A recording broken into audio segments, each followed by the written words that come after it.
Halo kawan-kawan, apa kabar? Kalian ngerasa nggak sih bahwa belakangan ini aksi demo besar-besaran itu adalah puncak dari ketidakpuasan masyarakat terhadap wakil rakyatnya yang ada di DPR RI?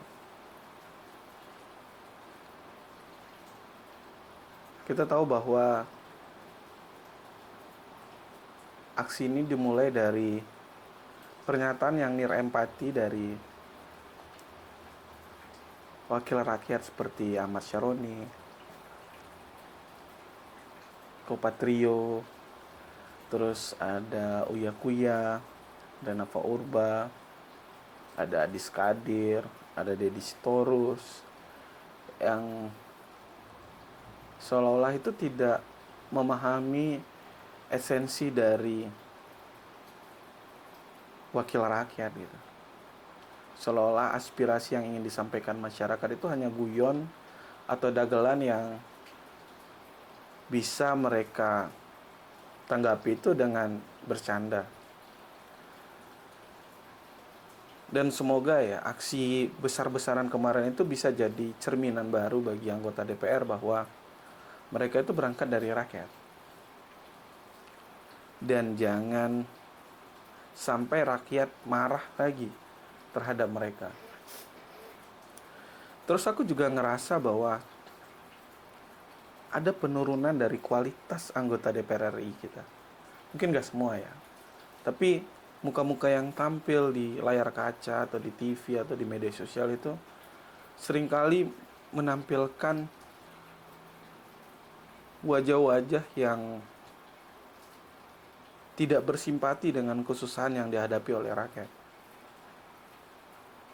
Padahal ya, dulu zaman aku kecil, aku ngerasa bahwa dulu itu anggota dewan itu sebuah jabatan terhormat, di mana kita bisa lihat sosok-sosok yang berkualitas, sosok-sosok yang intelektualitas, yang betul-betul paham dari esensi menjadi wakil rakyat.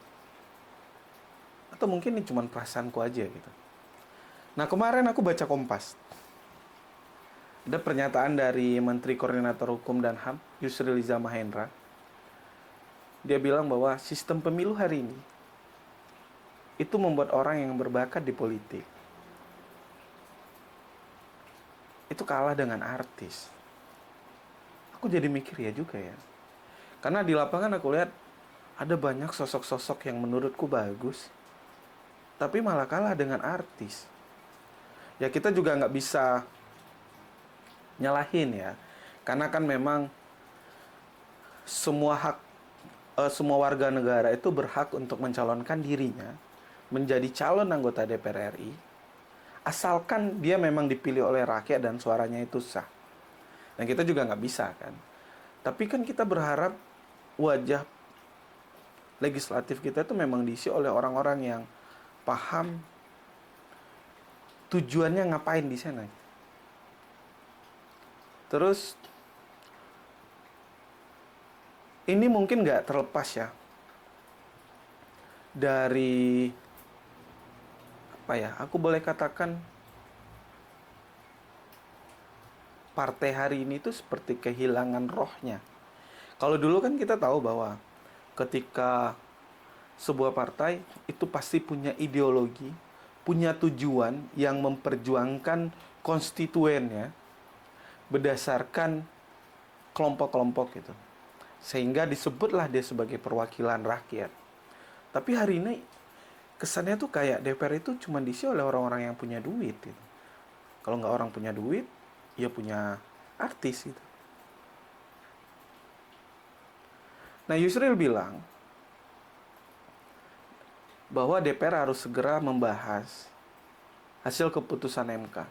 Ada kabar gembira untuk kita bahwa MK itu menghapus batasan ambang batas untuk jadi seorang presiden.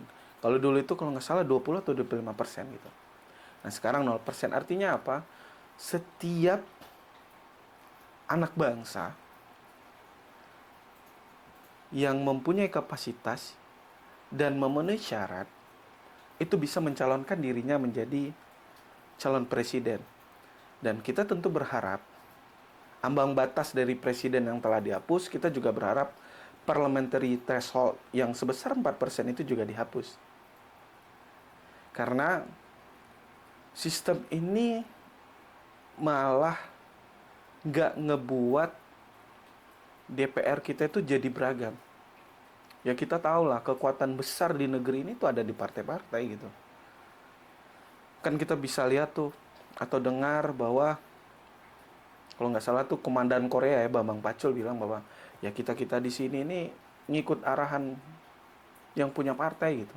Artinya, yang punya kekuatan besar itu, ya ketua-ketua partai gitu.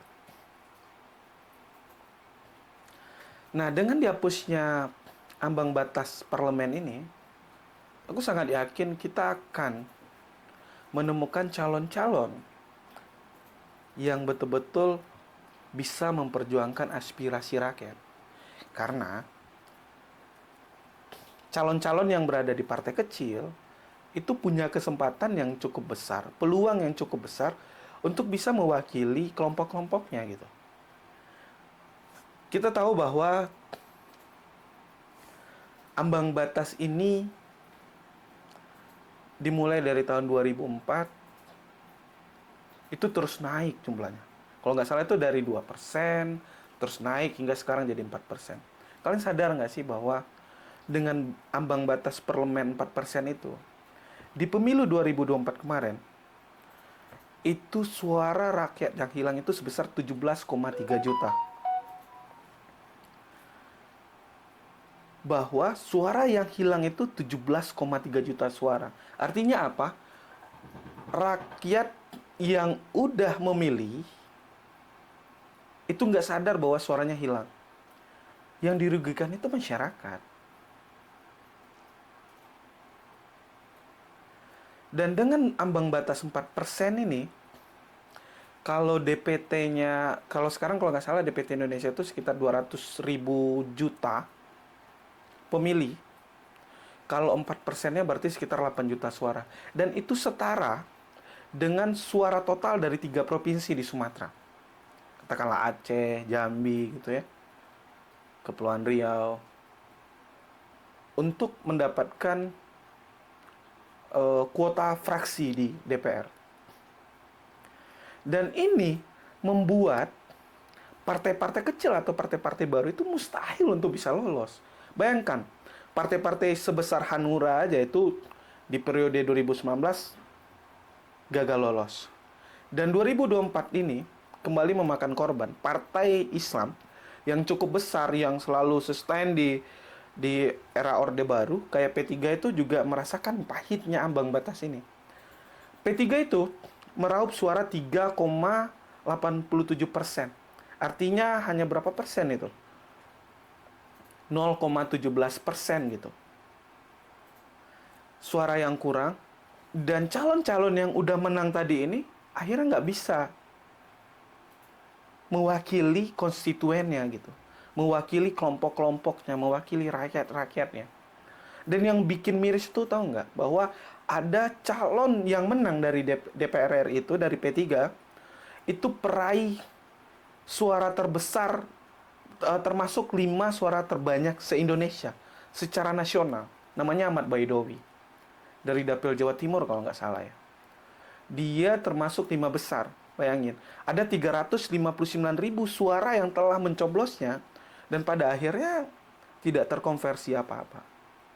Yang dirugikan lagi-lagi masyarakat. Makanya, hari ini wajah dari Dewan Perwakilan Rakyat kita itu tidak merepresentasikan banyak harapan-harapan dari rakyat. Dan ini mengubur kesempatan-kesempatan tokoh-tokoh bagus yang berangkat dari partai baru atau partai kecil. Contohlah partai buruh ya. Partai buruh aku yakin, oke lah dia akan memperjuangkan nasib buruh. Yang memang jelas dia mewakili kelompok buruh. Tapi karena tidak lolos ambang batas ini, katakanlah mungkin ada calonnya yang menang di beberapa dapil di Indonesia, tapi nggak bisa lolos. Atau PSI, atau Perindo gitu. Nah, ini sangat merugikan. Dan akar persoalan ini dimulai dari tahun 2004, di eranya SBY. Karena sebelum 2004 itu dikenal namanya fraksi gabungan.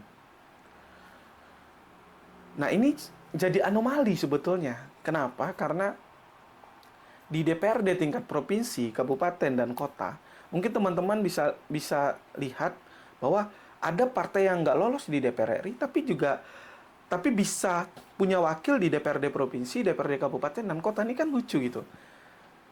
Di bawah bisa, di atas kok nggak bisa. Nah, inilah yang menjadi sorotan utama kita, bahwa ambang batas ini kepentingan siapa sih? Nah, di tahun 99 sampai 2004, itu partai yang ikut serta itu ada sekitar 48. Yang mempunyai kursi itu ada sekitar 21 partai. Meskipun dia punya 1 kursi, 2 kursi, 3 kursi. Tapi yang kurang ini dia bisa membentuk fraksi gabungan. Nah, pada saat itu, kenapa aturan ambang batas ini muncul? Karena saat itu pemerintah bilang bahwa ada fragmentasi di DPR. Sehingga mereka sulit membangun kekuatannya di legislatif. Ini kan lucu ya, bahwa di dalam teori demokrasi itu nggak ada muncul syarat dari parliamentary threshold ini gitu. Kenapa? Karena sistem kita presidensial gitu. Eksekutif itu dan legislatif itu hubungannya setara. Karena menurut teori demokrasi dari Montesquieu, bahwa ada namanya trias politika, bahwa pilar dari demokrasi itu ada 3. Eksekutif, legislatif, dan yudikatif. Dan fungsi dari legislatif ini harusnya checks and balance gitu. Artinya dia yang mengawasi dan dia yang menyeimbangkan. Hari ini boleh dikatakan fungsi DPR itu seperti nggak ada kan gitu.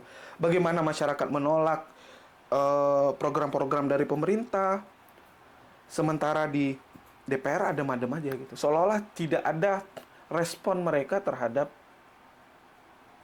keberatan dari rakyat. Padahal ya, kalau kita pikir-pikir hari ini, koalisi Prabowo ini sangat power sekali. Karena nyaris tidak ada oposisinya. Beda dengan periode-periode sebelumnya ya gitu. PDIP juga abu-abu, Nasdem juga abu-abu. Tidak mendukung pemerintah tapi juga tidak menjadi oposisi pemerintah. Padahal ya, dalam sistem presidensial, seorang presiden itu tidak membutuhkan DPR dalam tanda kutip ya, untuk dinyatakan sah dalam memimpin atau memerintah gitu. Kecuali kita sistemnya adalah parlementer gitu. Barulah kita butuh suara di DPR. Karena baru dikatakan pemerintahan yang sah itu ketika mencukupi jumlah koalisi di legislatifnya. Kita kan enggak gitu. Ketika rakyat memilih presiden dan wakil presiden, dia langsung sah untuk memerintah. Nah, legislatif ini fungsinya hanya untuk mengawasi. Dan hari ini itu nyaris tidak ada oposisi. Padahal oposisi ini dibutuhkan dalam demokrasi sebagai bahan kontrol pemerintah agar tidak otoriter. Kalau tidak ada koalisi, DPR, kalau sekarang semuanya menyatu di pemerintahan atau di legislatifnya juga ada koalisinya, sekarang DPR itu nggak ubahnya sebagai stempel pemerintah doang. Padahal lucu gitu. Parlemen, padahal mereka setara, pemerintah hanya butuh legislatif itu untuk memuluskan program-programnya, tapi kalau seandainya banyak penolakan dan segala macam, DPR bisa bersuara. Hari ini kan enggak gitu. Nah, inilah yang perlu kita lakukan. Dan kita berharap sih bahwa ambang batas parlemen ini dihapus. Sehingga tokoh-tokoh yang berasal dari minoritas itu bisa memperjuangkan aspirasi kelompoknya atau aspirasi rakyat gitu. Karena Senayan itu tidak dikuasai oleh partai-partai besar lagi gitu. Lalu kita juga nggak bisa nyalahin akhirnya partai-partai ini gitu. Ketika yang dia pilih, yang dia rekrut itu artis. Sadar nggak sih bahwa hari ini partai itu nggak jelas ideologinya apa. Paling adalah beberapa dua partai kayaknya ya, yang jelas ideologi. Tapi selebihnya kita nggak tahu. Yang direkrut pun juga bukan kader gitu. Ya pada akhirnya kan partai karena ambang batas yang besar ini nggak punya cara lain bagaimana caranya partainya bisa tetap lolos. Cara singkatnya ya dia ngerekrut artis.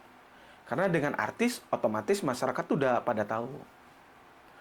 Nah ini kejadian di 2024 kemarin. Aku menemukan banyak sekali calon anggota DPR RI.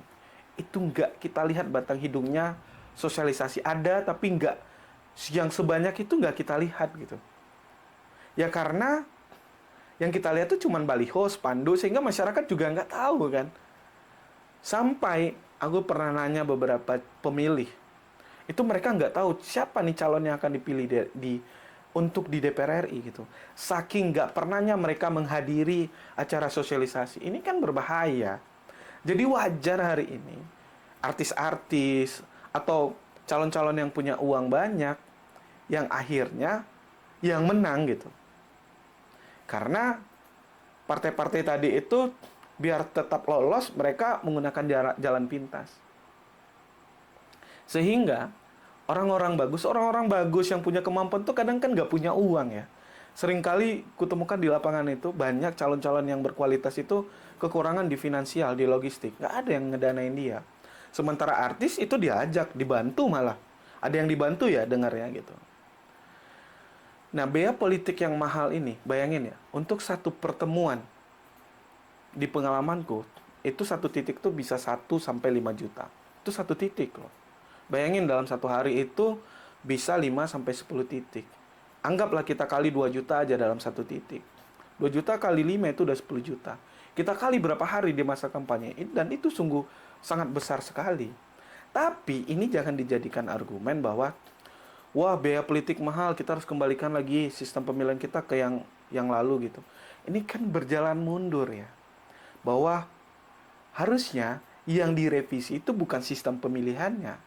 Bukan bukan kita kembalikan lagi. Tapi yang harus kita revisi itu kita berikan kesempatan partai-partai yang punya kader bagus, yang punya visi, itu kita berikan kesempatan kalau dia bisa memenangkan pertarungan itu di dapil, ya why not gitu. Artinya tidak ada suara masyarakat yang hangus. Nah, inilah yang perlu kita dukung pemerintah dan DPR untuk segera membahas penghapusan ambang batas parliamentary threshold yang gede itu di zaman SBY, itu dihapus jadi 0%, sehingga partai-partai kecil yang mempunyai tokoh yang bagus itu bisa menjadi perwakilan rakyat di DPR. Dan aku yakin ini bakal membuat DPR RI lebih representatif, lebih mewakili banyak golongan, dan tidak hanya dikuasain oleh elit-elit tertentu. Itu.